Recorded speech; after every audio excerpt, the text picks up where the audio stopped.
영적인 계단을 오르는 길은 아주 즐거운 길입니다. 육체적으로 언제나 편안하지는 않지만 그래도 무척이나 즐거운 길이지요. 그 길은 그 길을 걷는 사람들만이 압니다. 하강하는 것은 끌어당겨졌다 라는 의미에서 상승하는 에너지입니다. 그것은 아래로 내려가서 끌어당겨지는 에너지입니다. 예를 들어 볼까요? 어머니가 넘어진 아이를 들어올리기 위해서 허리를 굽히지만 그렇다고 어머니가 계속 아래로 내려가는 것은 아닙니다. 그녀의 하강은 아이의 상승인 것입니다.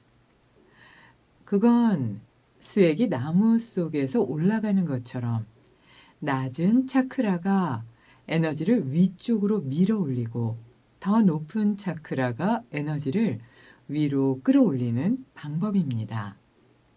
이렇게 상승과 하강이 있고 그 다음에는 하나가 됩니다. 하강하고 올라가면서 고요해지지요. 여러분이 번개가 되고 사다리를 타고 올라가기를 진심으로 바랍니다. 이처럼 명상은 사람들에게 내면의 충만함을 깨닫게 합니다. 이 충만함은 의지와 상관없이 받는 혜택입니다. 통찰력이 있는 성자들과 항상 접속되는 것이기 때문입니다. 그런 상태에서 일어나는 생각들은 개념이나 환상이 아닙니다. 의지와 상관없이 부여되는 통찰력입니다.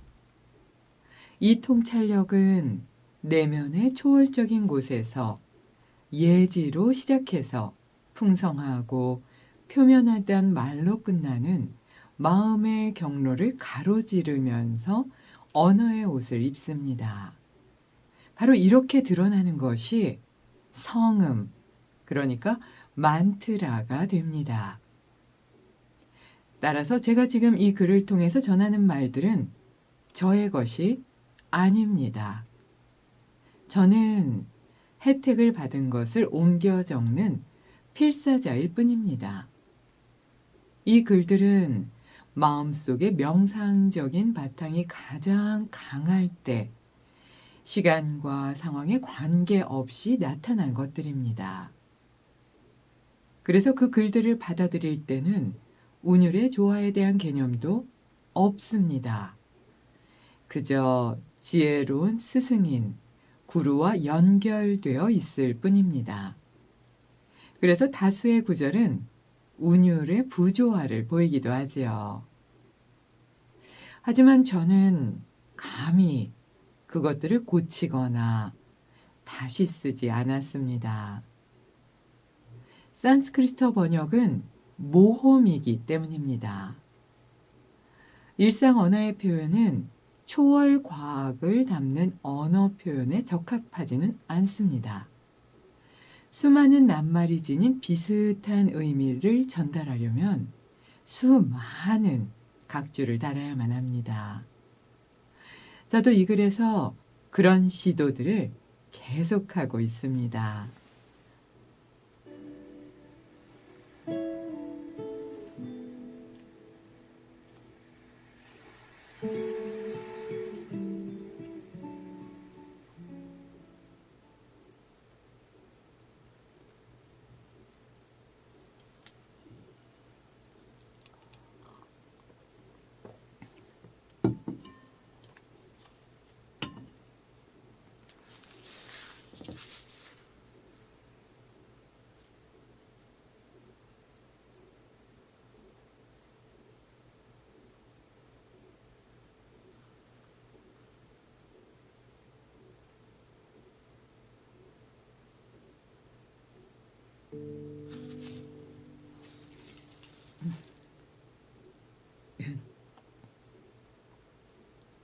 최병욱의 기타 연주곡 At the Door 들으셨습니다.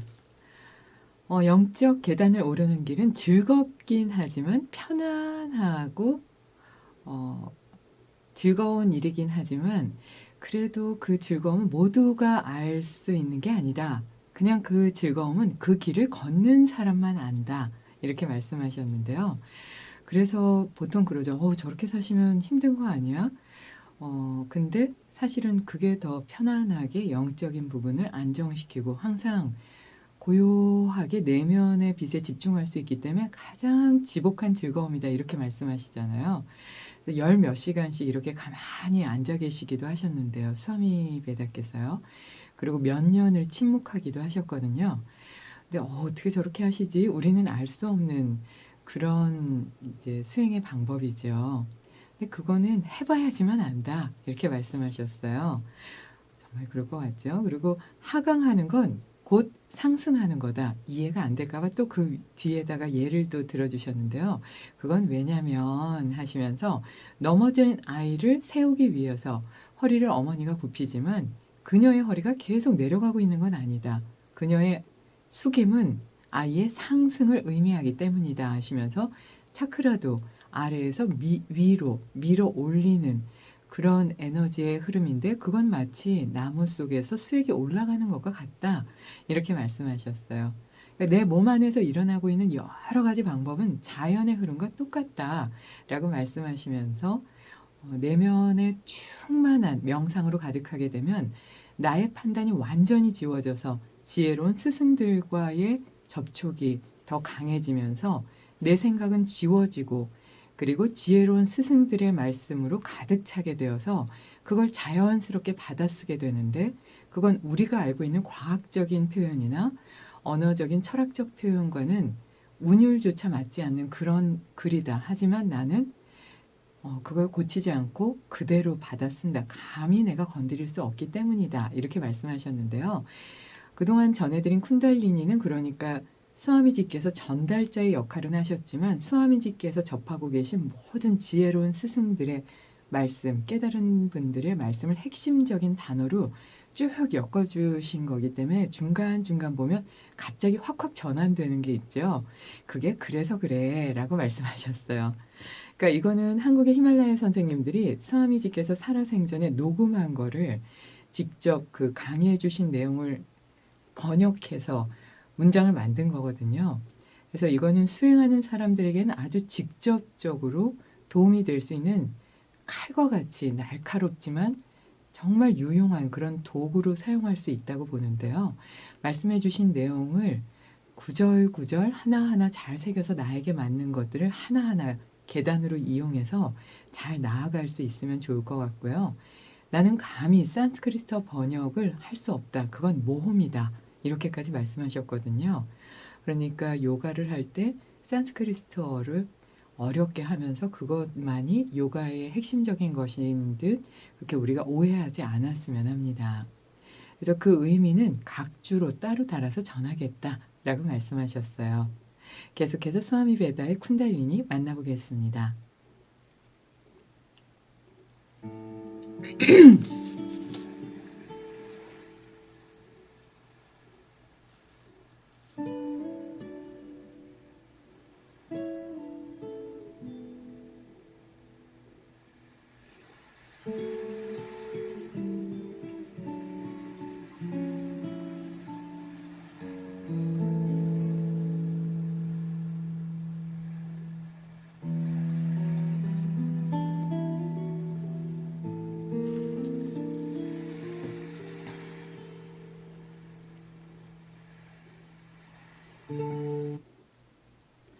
올라가고 내려가는 걸음 혹은 그것보다는 내면과 외면을 향한 걸음. 그보다 더 좋은 건 고요한 걸음을 걷는 것입니다. 면도날에 대한 우파니샤드의 구절을 토대로 소설을 쓴 서머셋 모음은 그 면도날이 수평으로 놓인 것이 아니라는 것, 그리고 영적 상승과 하강의 길이라는 것을 깨닫지 못했을 수도 있습니다. 신성함은 우리 안에 살고 있습니다. 가끔 신성함은 자신들의 존재를 드러내지요. 낯선 장소에서, 그리고 붐비는 곳에서, 황야에서, 또는 군중 속의 고독처럼 그들은 군중 속에서도 외로움을 느끼는 사람에게 존재를 드러냅니다. 사람들은 저는 혼자 있는 곳에 익숙한데요. 명상센터가 너무 붐벼서 센터에 가서 명상하고 싶지 않아요. 라고 불평을 합니다. 어떠신가요? 여러분은 군중 속에서 혼자였던 적이 있나요? 그런 적이 있다면 왜 군중 속에서 고독을 경험할 수 없었을까요? 고독을 경험하기 위해 여러분은 얼마나 넓은 공간이 필요하신가요? 군중 속이든 황야든 여러분이 고독할 때면 어디서나 빛나는 이가 자신을 드러냅니다. 여러분이 날아오를 수 있다면, 그리고 여러분이 승강기에 있다면 직행할 수도 있고 한두 단계를 한 번에 뛰어넘을 수도 있을 겁니다. 이처럼 상승하기 위해서는 오르기와 당김, 이 두 가지가 필요합니다. 오르는 건 여러분에게서 비롯됩니다. 그리고 당기는 건 스승이나 안내자와 같은 영적 존재들에 의해서 비롯됩니다. 영적 존재들은 말합니다. 오세요. 여기로 오세요. 여기 위쪽은 아름답고 빛나고 멋집니다. 말로도 영감으로도 설명할 수 없습니다. 오로지 경험으로만 알 수 있답니다. 여기로 오세요. 이 멋진 곳을 당신에게 보여줄게요. 라고 말하며 우리를 부릅니다.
이클립스, 백정은의 피아노와 바이올린 연주를 들으셨습니다. 그러니까 올라가고 내려가는 걸음, 내면, 외면을 향한 걸음, 이거보다 더 좋은 게 있다. 그게 바로 뭐냐면 고요하게 걷는 걸음이다 라고 말씀하셨어요. 그 소리 중에서도 가장 좋은 소리는 침묵이라고 하지요. 걸음 중에서도 가장 중요한 건 고요한 걸음이라고 하셨는데요. 이에 대한 내용을 쭉 서머셋 모음의 소설과 이런 일상에서의 우리의 삶과 연결해서 말씀해 주셨는데요. 황야 속에서도 붐비는 곳에서도 군중 속의 고독처럼 외로움을 느끼는 사람에게 지금 말씀드린 그 고요한 걸음걸이는 나타난다. 존재가 나타나게 된다라고 말씀하셨어요. 그러니까 고독해야 된다 하는 건 실질적으로 다른 사람에게 기대거나 다른 사람과 소통을 원하기를 내면에서부터 바란다거나 하는 거기에서 벗어난 상태를 얘기를 하죠. 그래서 수타니파타에서도 무소의 불처럼 혼자서 간다 이렇게 얘기하잖아요. 그러니까 함께 있지만 함께 있으나 없으나 내가 해야 될 것을 명확하게 하고 누구에겐가 기대거나 뭐 줄을 선다거나 저 사람이 나에게 도움이 되겠지라는 이런 모든 계산적이거나 판단하는 좋고 나쁘고를 다 끊어버린 그 상태에서 오롯하게 독존한다 뒤에 그렇게 표현하셨는데요. 그 상태가 되면 빛나는 이가 바로 나 자신이 된다라고 말씀하셨거든요. 그러면 그때 날아오를 수 있게 된다 그랬는데 이거는 상승을 의미한다고 하셨죠. 근데 이렇게 날아오르기 위해서는 나는 의지를 갖고 올라가야 되고 그리고 지혜로운 힘이 나를 또 이끌어주는 당기는 힘도 있어야 된다라고 말씀하셨는데요.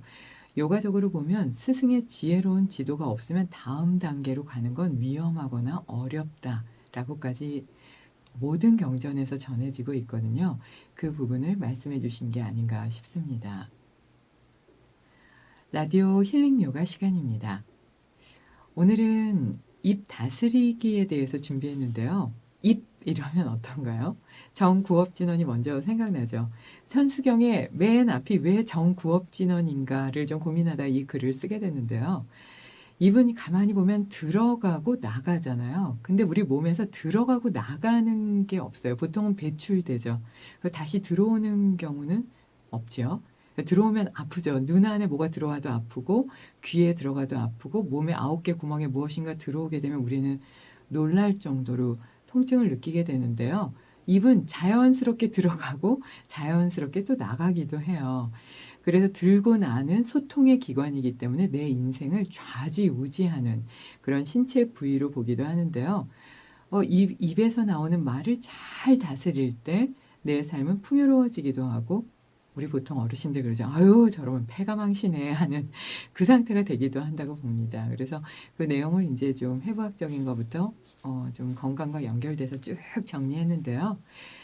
입은 그냥 단지 말하고 음식을 섭취하는 기관이라기보다는요.